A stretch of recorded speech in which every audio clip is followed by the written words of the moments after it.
Hey Taurus, can we see you? There we go. Okay, EverlongMystic here. It's been a minute. I had to take some days off of doing readings because I went on vacation. I had enough videos to cover that, but then I got sick, so I got the little flu. But I am all recovered and feeling magical and ready to go. So we're doing a series here, no specific theme, except for musical alchemy of astrology. We're using the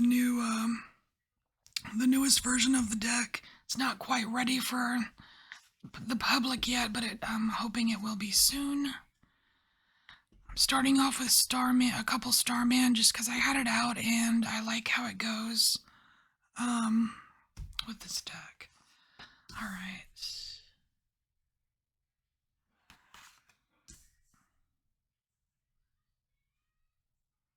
Space there. So we need just a couple of those. And let's get your musical alchemy of astrology cards. And this is the Taurus card.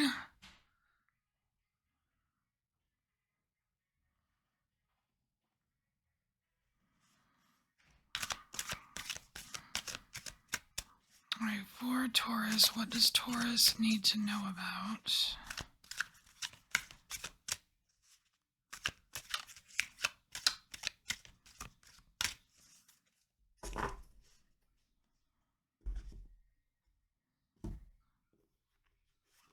Oof, almost dropped it. Who are you? Just hanging out at the bottom. Oh, Uranus. Primordial thought changer. We'll take that with a grain of salt. All right.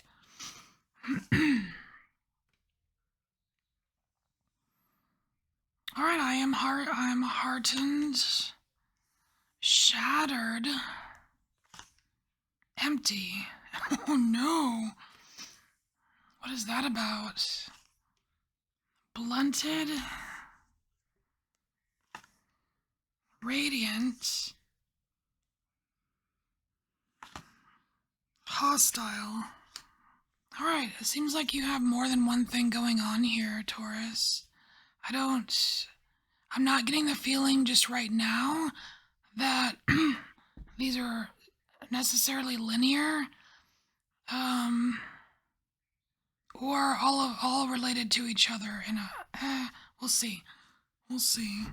So what I'm gonna do, I'm gonna get, 3 little oracle cards from the Gentle Chaos Oracle, and we're going to use it to kind of bring out some information from the backs of these cards.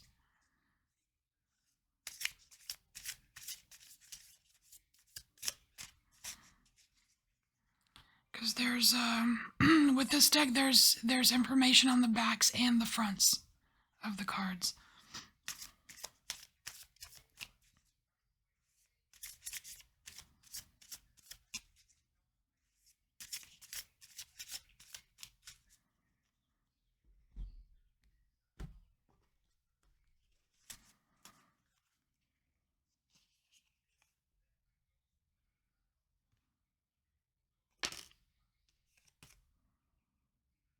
Oh, that's so sweet. Okay, so we have the prayer coming out here, and the prayer is a nice card. I mean, it's a sweet card because it's simply about Taurus, don't be afraid to ask for help. Or don't be afraid to ask for what you want. It's very simple, but it's crazy how we forget, you know what I mean? Scooch these up a little bit so we have room. Okay.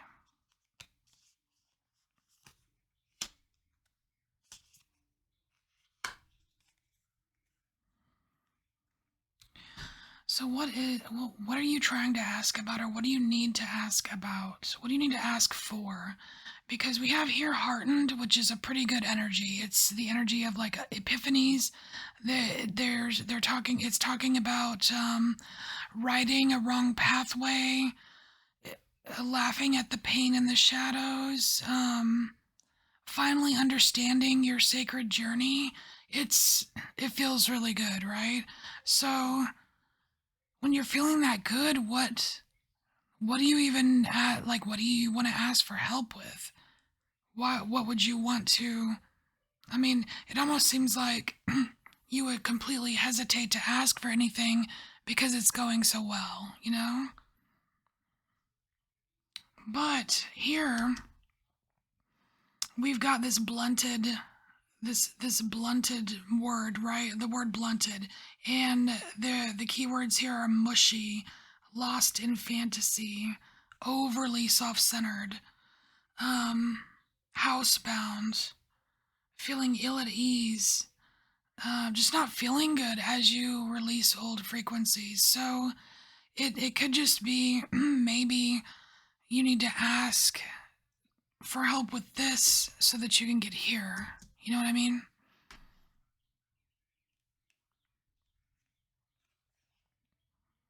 Oh, look at this. I haven't seen this card yet. The chocolate rabbit. I mean, you know, I'd be going for the ears. The chocolate rabbit. I don't even know what that's about. So what is the chocolate rabbit?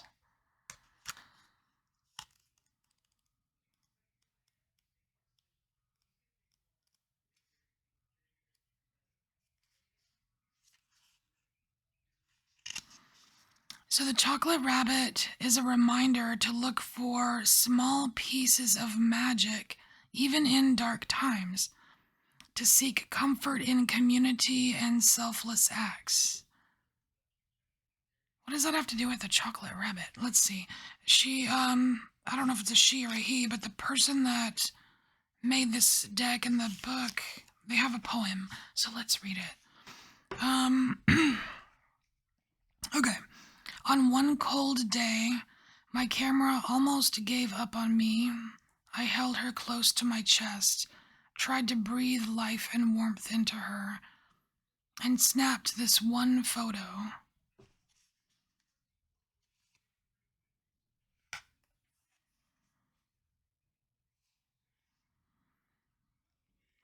Of this chocolate rabbit making his slow revolution.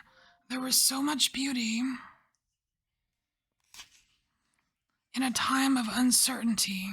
The dazzling lights, the cold blue Midwestern sky, a window display for a neighborhood, for me.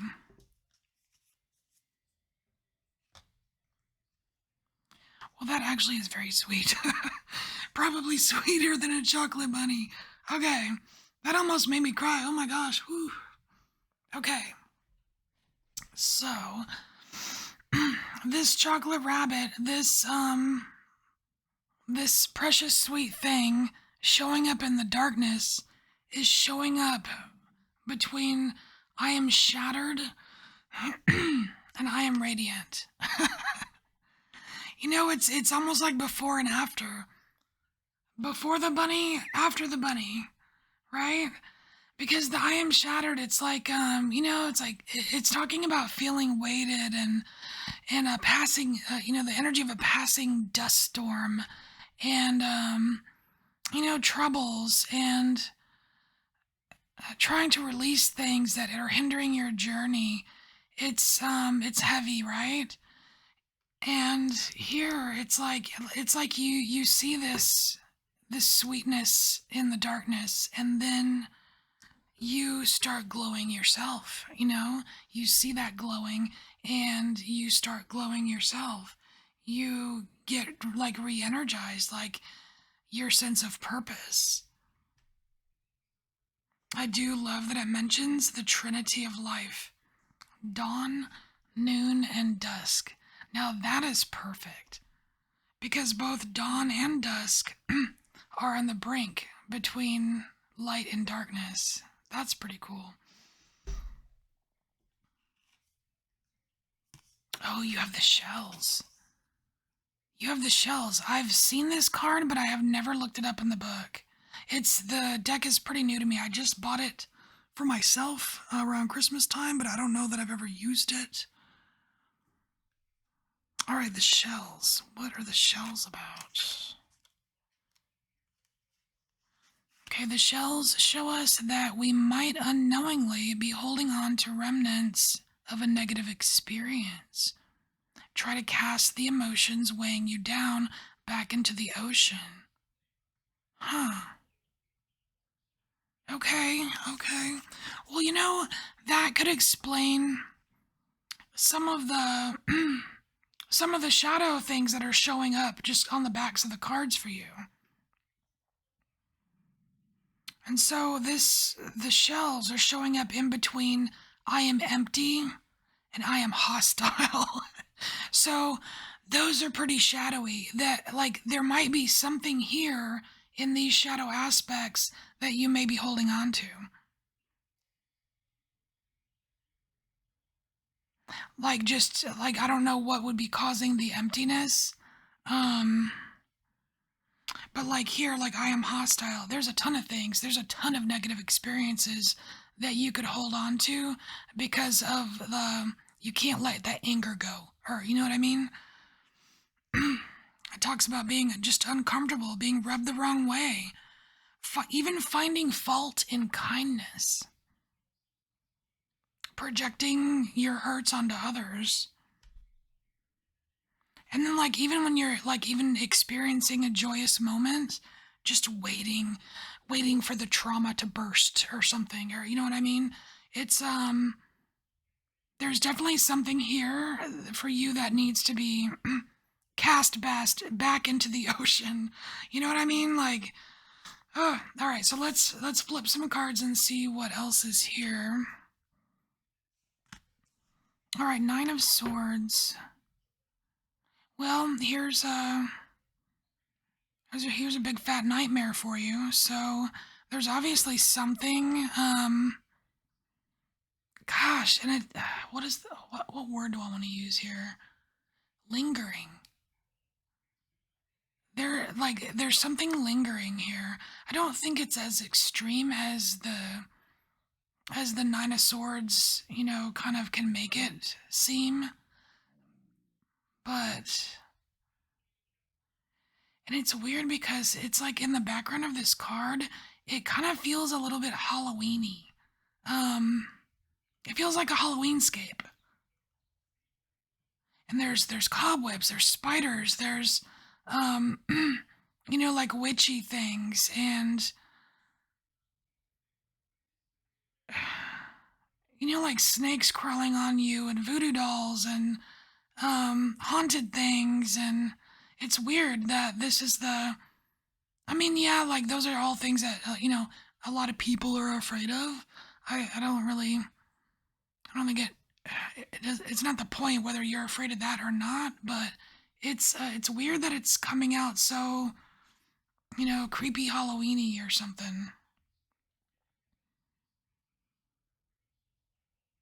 And so I'm wondering if some of you may have had experience with maybe a negative entity or something. I don't know.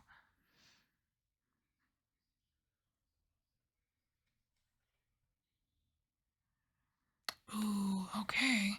Well, we have Aqua Vitae showing up here, and this is the spiritual cul-de-sac.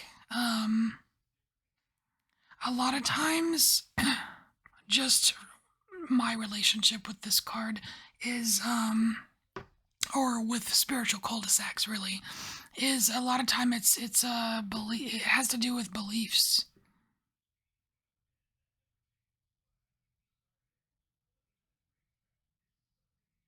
It, oh yeah, transforming fixed beliefs. There you go. Okay, there you go. So it's like there might be something. It's weird. It's almost like there's something that you might be perceiving in a negative way, and it's not so much the negative thing that needs to be trash can back in the ocean or whatever. You don't need to yeet it into the ocean. It's the belief that needs to be yeeted. You know what I mean?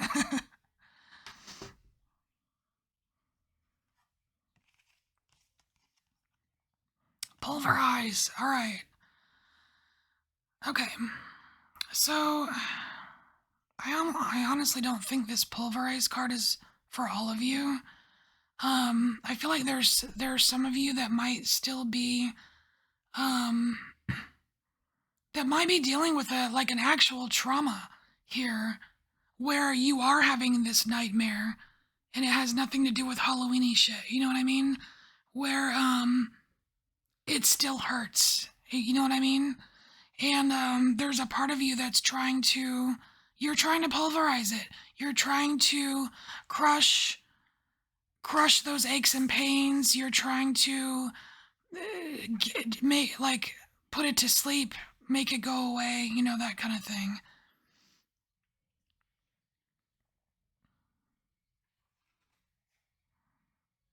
Oh, check it out. There's Our Lady, Mary the Alchemist. Look at you, Mother of Alchemy, coming through and singing for you. The creatrix of the Philosopher's Stone, all-encompassing cosmic womb, true alchemical completeness, balanced frequencies. This is like endgame. This is the goal. This is what you're trying to do, what you're trying to be, the direction you're trying to go, that kind of thing. And you know what?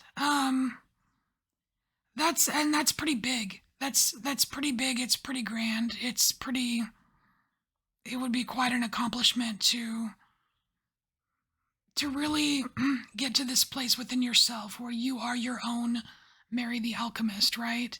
And yeah, there's things you're gonna have to pulverize. Yeah, and you're not just gonna visit one spiritual cul-de-sac. There will be several. It's part of the process. It's part of the plan. And it's definitely not something that happens overnight. Oh, look at you, Ace of Wands. Now, this is just the absolute raw, beautiful power of passion, fire, action, creativity. This is spirituality, even. This is amazing.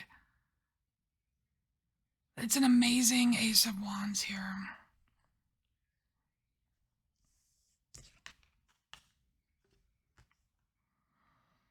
All right, so we have Moon in Pisces. You know what? I don't like that. I like the card. I don't like that this is coming out right after this insanely beautiful Ace of Wands for you, Taurus, because it makes it seem like this is unattainable for you. I can't have that, but I can dream about it. I don't like that. You absolutely, like, it's almost like you have this birthright. You can hold this one just like anybody else can. But it's weird. It's like there's this part of you that's like, well, I don't know. I'll just passively daydream about it, and I don't know. I think this Moon in Pisces energy right now in this reading for you is not helpful. And it's funny because, like, even when the cards were flipped over, right? It's like this feels like you were in the opposite end. You weren't even in the spiritual cul-de-sac when the card was turned over, right? And it's like, what are you going to ask for? You're going to ask for help with how to not use this energy, not being in this energy, so you can use this, because it's here, it's waiting for you, it's accessible, right? And sinking into this here is not going to get you out of the spiritual cul-de-sac. You're not going to have much success pulverizing those pains, and you're certainly not going to, have an easy time being your own mother of alchemy, right? I feel like I'm being hard on you or something. Anyway, sorry. I'm reading the cards. All right, what's this here? Oh, the sun. See? Beautiful. Beautiful. Beautiful Leo energy here in the sun. Solar plexus. Confidence. It's like you don't just want to be all spaced out and dream about what you can accomplish. You want to have the confidence to do it. You want to have the confidence to grab that stick and run with it. And the very last line here, it says, all supporting gold, ultimate goal. And so the last card here, we have Trine, which is a very beautiful card. Extremely beautiful. And it's so crazy that you got the super shadow aspect of it on the back. You know what I mean? But this is so beautiful. It's melodious comfort. The Trine, that's a beautiful, I mean, that's like working together. Total enjoyment. It even says stepping in whirling splendor. Moving as one harmonious body. Like, this is things, just everything coming together. I feel like if you're having any warnings here, it's just this moon in Pisces, and it's not so much about the moon or Pisces, it's more about passive daydreaming and just wishing instead of doing. Like, that's a thing. That's a thing that's being presented to you as some kind of warning, or a don't do this kind of thing, or whatever. But you're on a very magical path here, Taurus, and you're doing the right things. And yeah, you've been through some shit. I am acknowledging that. I can see it, okay? But yeah, this is for you. This is yours.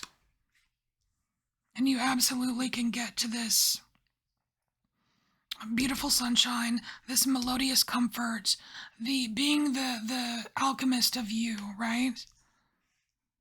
All right, Taurus. So this is your message. Thank you so much for being here, and I will see you next time.